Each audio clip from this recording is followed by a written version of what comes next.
All right, welcome everyone. Thanks so much for being here. My name is Nicole DeAndrea.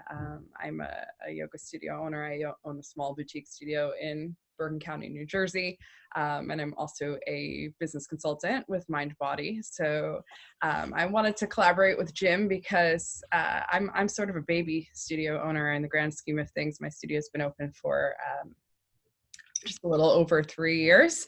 And Jim's got a tremendous amount of experience. The studio has been open for, I don't even know, 13, 15, am I making it up? 18 years, 18 going on 19 years.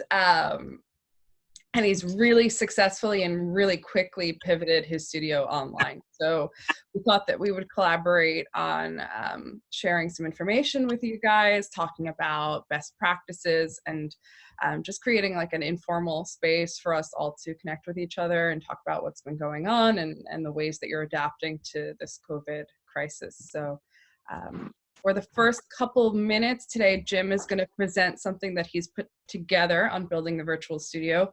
I think we've all sort of arrived at the conclusion that online classes are not going anywhere.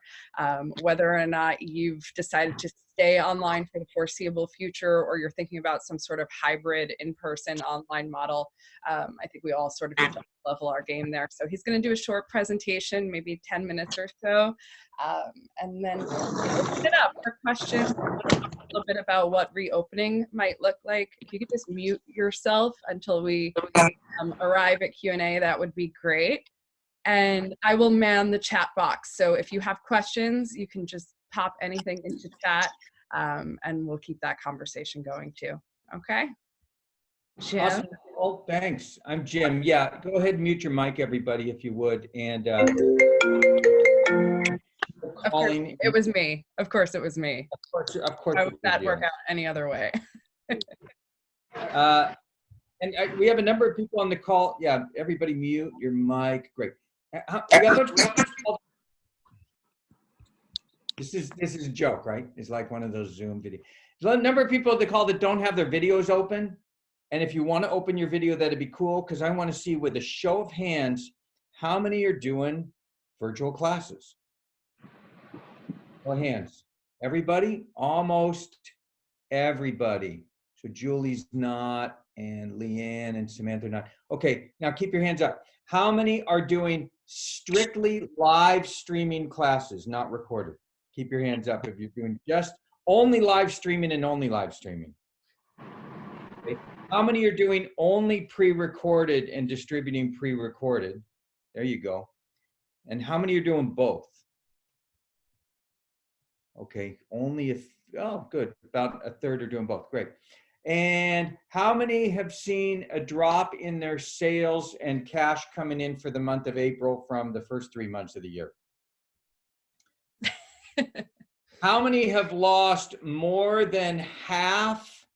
How many have lost 25% of their auto renews? How many have lost 50% of their auto renews? How many have lost 90% of their auto renews? Ooh, a lot. How many lost all their auto renews? How many are like training for another job? Okay, all right. So yeah, here's what our experience is, and I'll be real quick. It's 12:04. I'll be done by 12:15, and I'm on Pacific hours. As Nicole said, our studio, 2 rooms, mainly Iyengar based, 55 classes a week, 22 teachers. We had 220 on auto renew, and an average of 500 people coming through here a week minimum. Right now we're at about 120 auto renew. It's dropped in half. But I did pick some back up on demand with video. We're doing only recorded. It's our choice. We actually might start launching some live classes. It's just, we prefer the asynchronous model versus the synchronous model. There's obviously value of doing live because everybody gets on like we are now and gets chat. Hi, how are you? Blah, blah, blah, all that chit chat. We've also done teacher Zoom meetings to just keep the continuity with the teachers because people like to socialize. So in my mind, I'm really separating the teaching of the asana from the socialization. And some of you want to do that together, and that's fine, right? Because the socialization, the community is all a part of it. I'm going to share my screen real quick. And I just want to share it to show you what we did because people asked about that before. You don't need to see my email. I'm just going to share a PowerPoint real quick. Like everybody needs to see a PowerPoint, but I'll go through it really quick. And let me just throw it in a slideshow because it'll be easier to see that way. So yeah, this is our studio actually. And we had to pivot quick, as Nicole said. We've done videos before, but we hadn't done it as an ongoing part of the business. There's really three things if you're doing it, in my mind, as I coach other studios. It's like you need to find a way. How are you going to capture content? How are you going to store content if you're going to store it? And how are you going to sell it and market it? It's really those three things. If you're doing live, right, you remove that middle layer because you're just basically capturing the video and distributing it live, synchronous, right, in synchronicity. You know, there's four things when you're capturing content: your space, your cameras, your lighting, and your sound. Classic, you know, a director of a movie. And space can be anything. Right now, you know, I am actually, this is the office of our studio right here. And the studio that you see in the room is out that room there. There's the laminate floor. And I'll go through each one. You know, space is like, use what you got and what you're comfortable with. I've seen some really good video production in people's living rooms and their houses. You need to just keep the background simple. If you could mute your mic, please, whoever just came on, mute your mic. Thanks. Because it disturbs me when I hear the mic. I got it. Use whatever you're comfortable with. Just keep it simple and clean. You don't need to like fluff it up. It's like background isn't important. It's just have a clean space. The focus should be on you given the instruction and should be clear. Cameras, you can get real complex and get big high-powered digital cameras. I'm using an iPhone 6, which is like, oh, this is like, I'm almost like on a BlackBerry. It's so old. You know, and some of the iPhone 10s are really good. Whenever you use your video, obviously you want to turn it that way. You want to turn it to the side. That way you don't get the black bars on your video, right? Now I know some of the, you know, Facebook Live, you can't turn it sideways and things.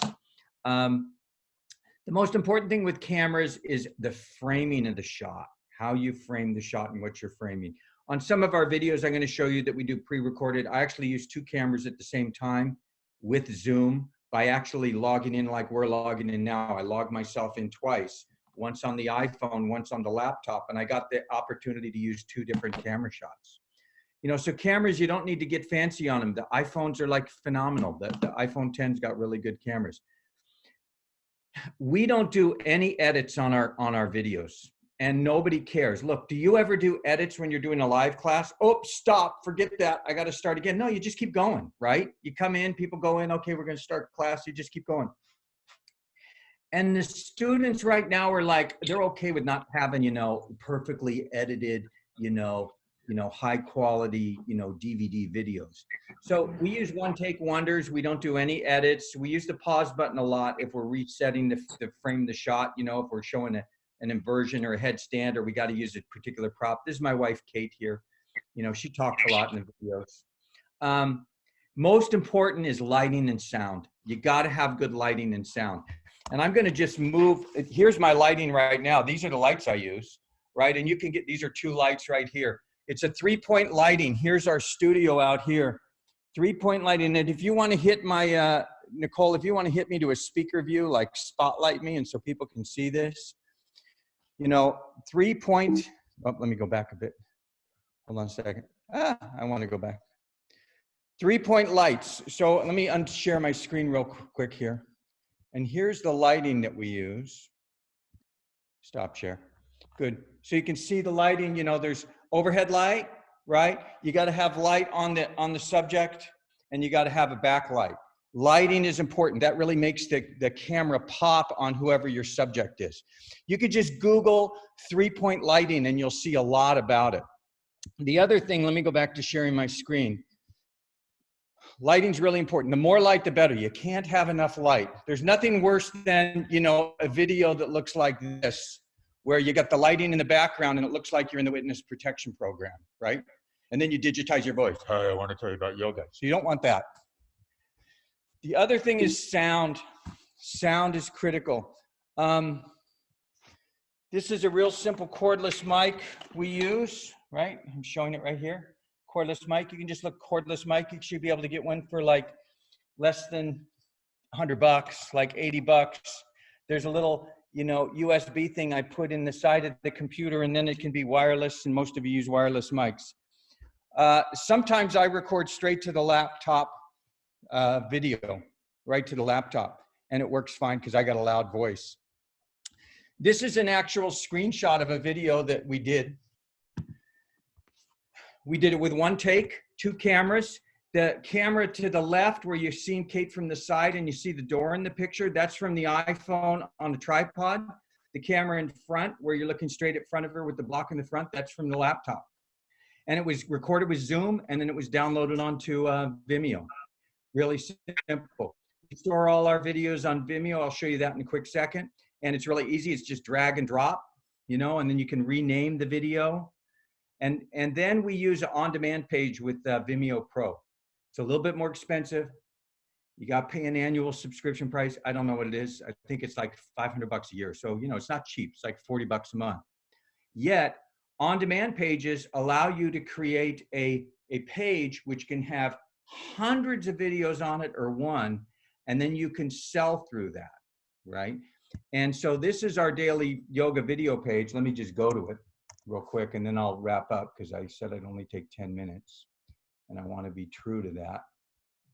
And let me go to the on-demand page, which is right here. So this is our actual live on-demand page. And, you know, you can set up the basic info. The pricing can be, you know, you can set up pricing where it's priced for the subscription for the entire series. We charge $89 for the entire subscription series a month. And that way they get not only the video that we produce that day, but all the previous videos. Right now we have a library of over 45 classes, over 50 hours of classes. And so they can always go back to that. This is given free to our existing members that didn't cancel when we had a physical studio, and anybody that wants to come on this can pay for it. You can also charge by the video, or you can rent a video. So we also have, if somebody just wants to look and check it out, they pay $2.99 and they got access to do the class for a 24-hour period. So it's great, right? It's like you nickel and dime it, right? You nickel and dime, and I'll show what that looks like. This is what the actual page looks like. I'm gonna go to the page.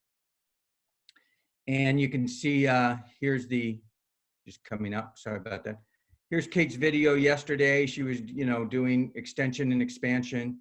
And you can see we have, it says duration, 2 days and 4 hours. So that's 52 hours of videos.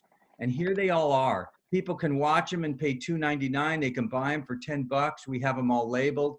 Every other day, Kate and I do one. So there's 15, 34 more. We have 49 videos on there. For people that subscribe, they get the whole thing. What's great about this is they can watch it anytime. You know, if they used to do a 6 a.m. class and they don't want to get up that early, they can watch it at 7:30. The downside is, of course, they don't get to see all their friends on the video. They just hear me and Kate doing monologue with each other, right? I mean, that's the downside. I want to share with you just last thing. I got about 30 seconds left. These are my stats. What's nice about other platforms to house your videos and send them is I can see the sales stats. So look, I opened this up March 13th, Friday the 13th, an ominous day I started. People bought on top of the unlimited monthly members we have. So all the sales you see, everybody that's a member through Mind Body that's already paying $89, I didn't charge them. I gave them a VIP code where they got it free forever. All these sales are from additional people that either weren't on our Mind Body program. I sent out to all of our students, some that have moved away, that we're so glad to hear that we finally had an online presence. So just in the last 7 weeks, you know, $12,000 on top of our unlimited. So, and I was talking with Jason about this a little bit, and then I could answer questions, but I don't want to hog up the whole time we have. You know, our studio had 220 people on an unlimited before the COVID crash, right? And right now, as today, we got about 125. So we lost about 100 people, all right? Yet, our sales didn't drop 50%. They dropped about 30, 40%. So we were running about 30,000 a month in sales. We're at about 22,000 right now. It's still not, I don't think it's flattened out, because every day I get somebody that says, I want to cancel my unlimited, and we just let them do it. And that's where our next stage is, Nicole, I think the question is, what about opening up process? I don't see, I mean, we just heard in California, we're probably closed another month to May, end of May. I don't know that even when we do open up, we'll be at 50% of attendance on a good day, because there's going to be three groups of people that will never come back until there's a vaccine, because they're totally scared. There's going to be people that'll come back, but will want us to clean the place like a hospital operating room, which we'll never be able to do. Those will be the annoying students, but I mean, we'll keep it clean, but we can't scrub everything down after every class, right? And then there'll be people that'll be okay as long as they're 6 feet, but I don't see our physical studio coming back to anything pre Q1 until next year. So that the revenue, we're pushing all the revenue and class production onto the virtual world for the next couple months.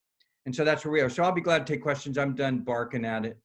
That's my pitch. I'll stick in with it. Hi, Naomi. Good to see you.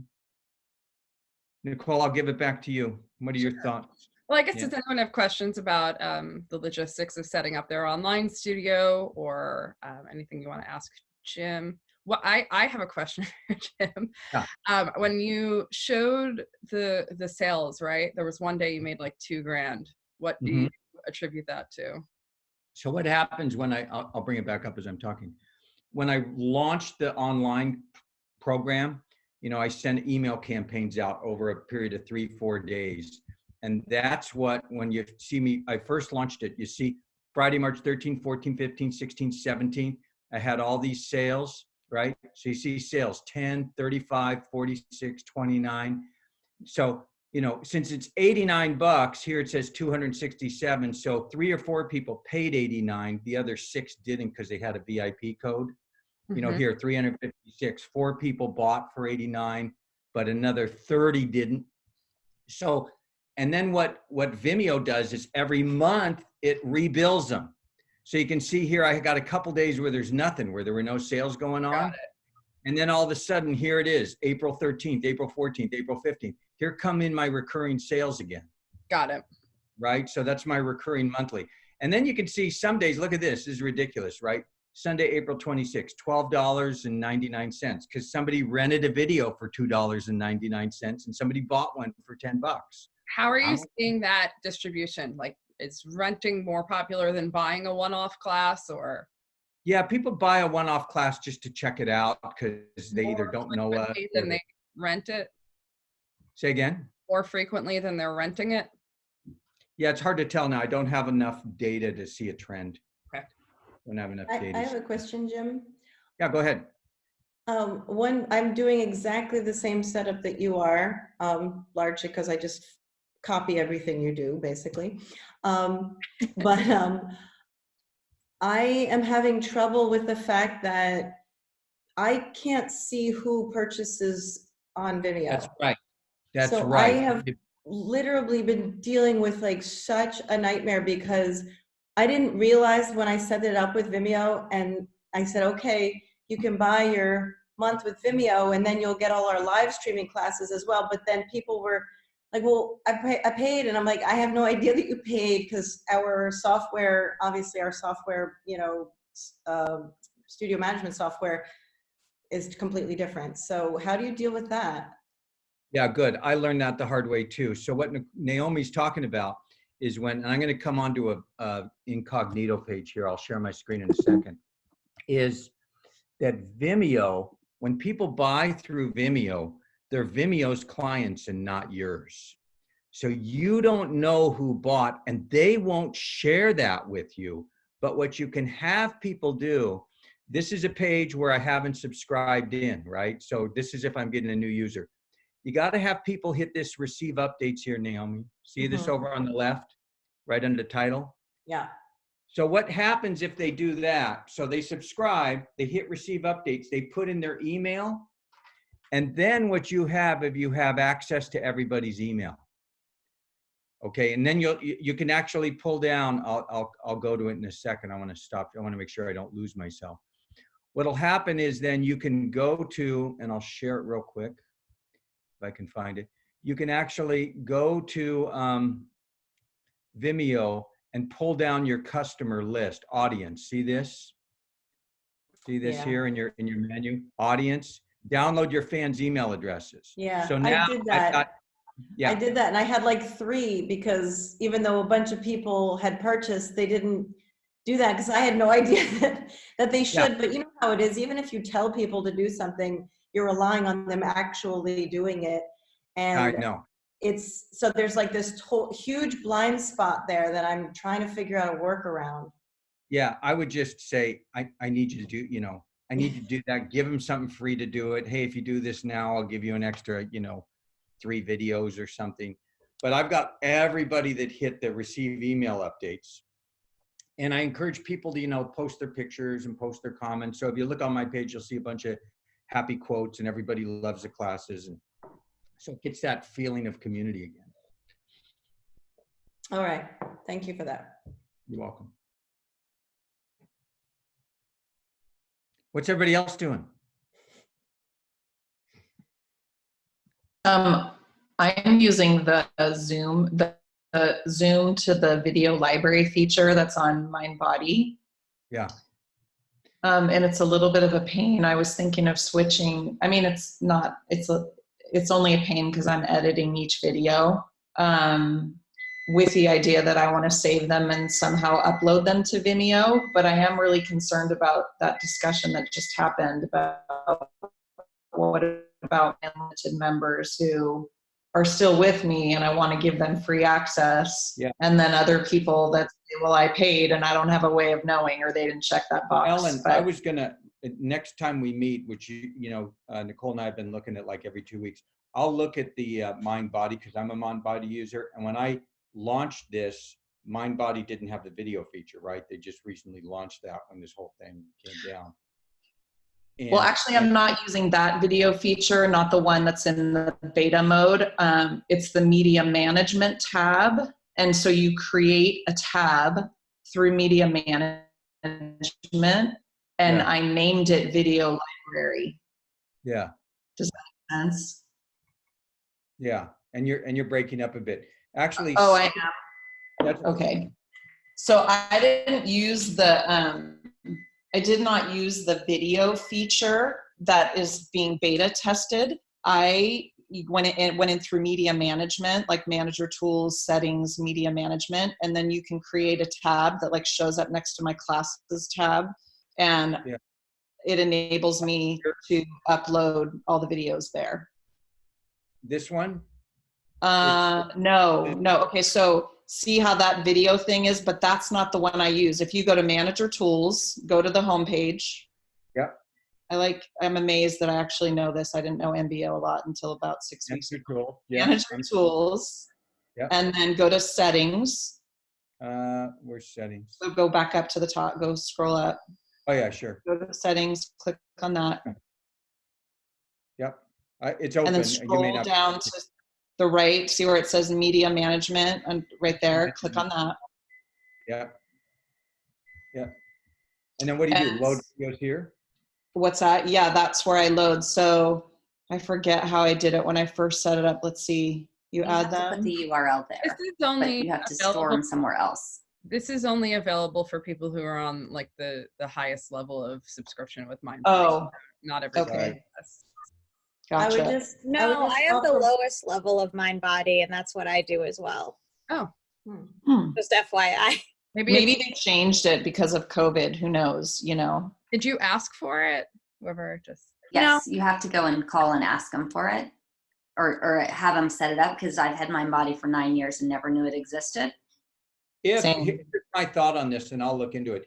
If you can save and push your videos out through MindBody, and you're using like I do on Vimeo, I would switch.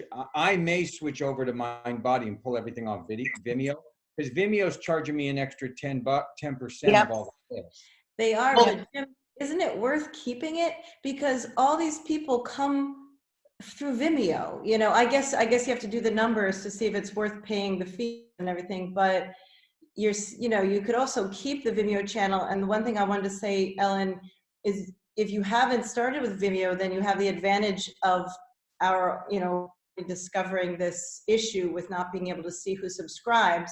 So if I were to start with Vimeo today, I would just ask our members to purchase, I don't use MindBody, I use Tula, but I would ask them to purchase their virtual class packages through Tula, and then I would give them a VIP code to use with Vimeo. So I wouldn't ask them to pay the subscription to Vimeo at all. Pay me directly, and I'll give you a code for Vimeo that you can use. Meanwhile, you still keep whatever your subscription price is on Vimeo, but that's for the people that come through Vimeo and just find you, because all these people are finding our videos that are definitely not our membership. Well, I appreciate actually knowing that, because Nicole is the one who pointed out to me that the one downside of the video library feature, and well, Zoom, not really the media management tab, but that Zoom, like now, and I'm starting to see that now that it's been a month, now I have to go in and download all those videos on Zoom to like a Dropbox or something to be able to save them for future use. So like the upside of Vimeo is to just get it and put them right over into that. And I'm looking to move away from the video library onto something like Vimeo, knowing that this is going to be going on for months and months, and that I hope to get business that way too. So, but I'm glad to know that, just to give all my paying members a code, not to have them sign up. Through your software management, studio management software, give them a code to Vimeo. That way the only people who are paying the Vimeo subscription are people who are finding you through Vimeo, not your membership that you're dealing with through MindBody. Okay, thank you. Control it better that way, in my opinion. Quick time out before we go on to the next topic, because we're getting real tactical and mice nuts here. Excuse me about my language. And it's 12:27. We got about 3 minutes. There might be an opportunity in future meetings to like have subjects that people want to talk about, Nicole, and we could throw people into breakout rooms. Absolutely. Breakout rooms that want to deal with platform issues versus reopening issues versus did you get your government money issues? That's right. Yeah, there's a million different moving parts, but let's just stay on the online thing, because there are a couple of questions that came up here that we didn't really address. And I just hung up the phone with MindBody, so I just want to give an update, because that was about 5 minutes before this. In fact, I was late in joining. This is Marie, by the way. I'm sorry I don't have the video on. But the important thing is that they are going to offer that live streaming as early as this Friday. And what that's going to do is eliminate all the additional steps that you have to take with Zoom or Vimeo, and the extra fees that you're paying through Zoom and Vimeo and any other platform. And I think it's much more secure. And I think that's really important for people to recognize that those other two platforms are not secure. And their data, their content can be available just from hackers and things like that. So I have a unique trust in MindBody because of what they've done recently, and I'm going to move forward into that live streaming. They're also going to set up the paywalls so that you can offer freebies to your current members, or do the same thing that Jim was saying about per class or a rental or a per month. So it's going to have a lot of flexibility. And again, it's all secure. People that aren't in MindBody, I understand. I'm sorry for taking the time, but I think it's important. This is a big step for me to go on to that whole online thing. I'm worried about security. MindBody is also going to allow that opportunity for people to communicate through the live streaming, and then you can hit your record button and then it will go to your library. So there's a lot of benefits. Cool. Yeah. And I think there's also a benefit of just having your clients use the platform that they're familiar with, right? Like they're not learning a brand new technology. At least it really depends on who your client is. But I work with a lot of older people. They're really not adapting super easily to 1,000 brand new software. So there's something to be said for using what they're familiar with too. All right, let's address like maybe 2 more of these questions. Do you pay your teachers that do recorded classes per person or flat rate? I will take that one if that's okay. I think that one of the great things about online classes is that they're scalable. So as Naomi was alluding to, she's got a new clients that weren't previously members of her studio, which I think is great. The bad thing, can you just mute yourself if you don't mind? You know, the downfall to online classes is that they're scalable, right? So paying per head, in my mind, makes very little sense, especially in a climate right now where we really have to do everything we can to control expenses. So flat rate for sure is the way to go with online. If you think about what you're asking to your teachers to do, the job is the same, whether they're teaching to one person or 50,000 people, right? So I'm a big proponent of flat rate. Let's see. Absolutely. And then there was one last question we'll get to before we close this off. And I think a lot of people are wondering about how you're attracting students from outside of your existing community. So Jim, are you just using your list, flat rate one time, flat rate per class? So marketing for us, again, we've been in business a long time. We've been in business 18 years. We had about 500-600 regular students every week coming through here. So we marketed those. My email list is about 6,000 people, but I only get about 20% openings. So I get twice as many people reading my emails that were coming into the studio before we closed. So I get about 1,200 looks on the email. Plus I got about, 2,000 people on Facebook connected to. So most of my marketing push about what we're doing is email and Facebook. And anytime anybody, searches yoga on the web, yoga in Pleasanton, we come up as first, an organic search. And that's about it. There's also, whatever auto renews are in, Mind Body that say, hey, we haven't seen you in a month.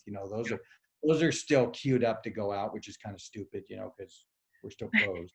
I think the amount of time and money and effort it would take to try to launch online classes to a broader audience is probably just not within the reach of most small studios right now. I was just on a webinar earlier today where the person presenting was saying that 80% of your business comes from 20% of your clients, right? So if you're trying to conserve your energy and your resources, I think that's best spent on just adding value for the people who are supporting you right now. All right, we're gonna wrap this up. Is there any final questions or thoughts or? Take a picture. Yeah, let's take I did take a picture earlier. So I think what we'll try to do moving forward is structure these a little bit more. So I will send out a recording to everyone who registered for this, but please email me back if there's something in particular you really want us to focus on these calls. Like Jim said, we're shooting for bi-weekly. And if anyone else wants to present, this is really meant to be an open forum. We got a little excited about the online classes, but if anyone else has a particular skill or an area of expertise, just send me an email and let me know, and we'll schedule you to present too. So I think it's really nice to stay connected to each other, and I hope to hear from you very soon. Great, Nicole. Good job. Thanks, Jim. Thanks, everybody. Thanks, everybody. All right. Have a great 2 weeks. Thank you very much. Bye.